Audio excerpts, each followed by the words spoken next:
when I was growing up, we didn't have much money. So doing things like skiing or traveling abroad was just really something only rich people did. But I've been a college professor for 7 years. We already had my daughter was already born. I'd written some things on science and religion, on cognitive science, and I get an invitation to attend this big worldwide conference sponsored by the World Council of Churches to be held on the island of Cyprus called Science, Technology, and the Churches. And they were going to pay my way. There was no way I was going to turn this down. It was a given. But I was like scared to death to do this because I'd never been out of North America in my life. It was never on my radar to do that.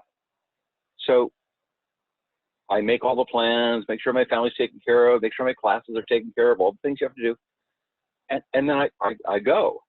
I arrive in Amsterdam. It's like my first jet lag, and it's like totally surreal. I mean, my idea of adulthood was like the ivy-covered halls of academia, and the top of my skull was just blown off. I mean, so many people, languages, culture, and then I hear like in 4 languages, the announcers say, with Mrs. Ushna from Islamabad, please report to the information desk. And it's like, I practically peed myself. It was like, this is so weird. This is so odd. And it's just, my world was just completely opened up by this. We still had to stop in Athens, and some embassy had been bombed in Athens. So the Athens airport was really locked down. And I'm seeing like, I don't know, guys just out of their teen years with Uzis strapped to their chests. And that was a little scary. Okay, we get on a 2-prop plane to go the rest of the way to Larnaca, Cyprus, through a lot of turbulence. It wasn't my first time in turbulence, but it was my first time in turbulence that bad. When we land in Larnaca, they take us to our luxury hotel in armored cars. The southern part of Cyprus is the Greek part. Greece is having some troubles, and this was high security. Geez, we get to the conference hotel, and it's like really, really late. We're hanging out in the coffee shop. We're all completely exhausted and completely wired, and we're drinking espresso and whiskeys, like to balance it off. I don't know. The table next to me has 3 older guys, one of whom I introduced myself to because I think my dad met him once at the Chicago Center of Religion and Science. At any rate, they're looking for a 4th to rent a car and do a road trip around the island of Cyprus the next day. Well, we didn't have the opening banquet till nighttime, so I'm like, yeah. I mean, I slept not a wink that night. I was so excited. I'm going for this drive. We get in the car, and this one guy, he's driven. It's English style on the road. So you have to drive on the right. The driver's on the right side. He's done it before, but not for a while. So when he crashes over a curb, I'm stomping on the brake. I'm in the left passenger side, feeling like I'm in the driver's side. The car doesn't stop. No harm done. And we take the route from Larnaca to Paphos on this route that the Apostle Paul would have taken when he preached there.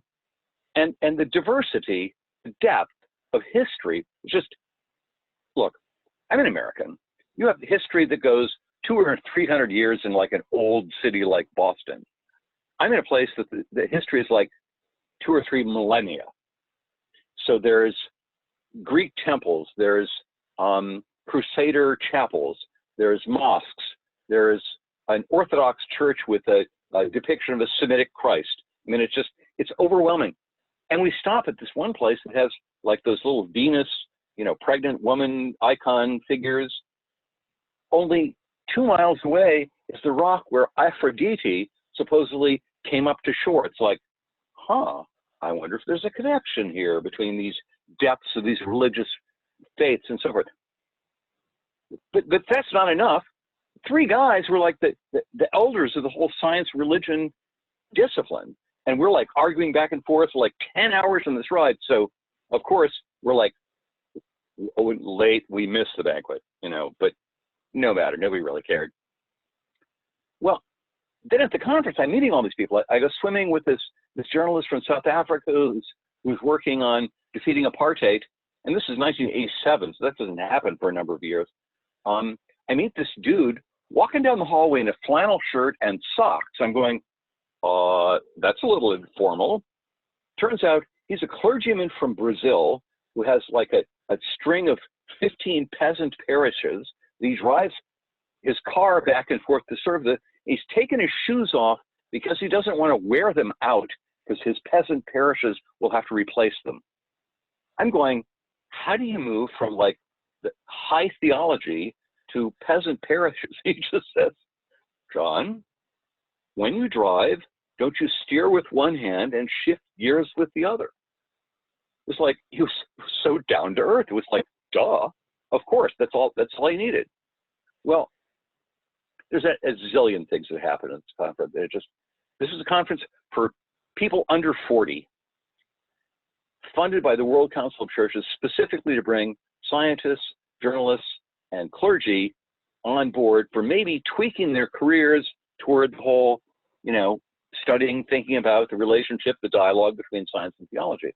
Well, I'm at this North American discussion group, and I'm probably being a little bit of an asshole, but I'm asking them, to try and uncover the deep structure of their faith. What's essential, dump all the filioque clause and all the other stupid stuff that has historical variances.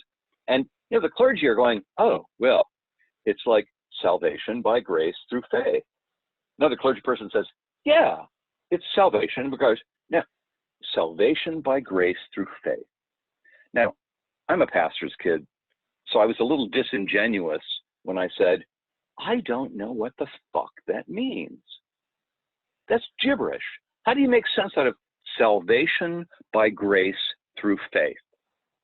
And the bishop of the South Carolina Synod turns to me and says, oh, John, you know what it means. It means you're a shit, but it's okay. And I'm like, the scales drop from my eyes. It's like, really? I mean, you can like translate all this theological arcana into things that make sense to people and can affect their lives and like maybe make them feel better and live different lives. I mean, I literally was completely blown away by this, and it did change my life. I spent the next 30 years of my career working on religion and science issues, and it was 15 years later in an international conference in Barcelona, the European Conference on Science and Theology, that 24 of us got together for a picture of people that had been at Cyprus and had their lives changed by it. So my first international trip was also the trip that changed my life forever.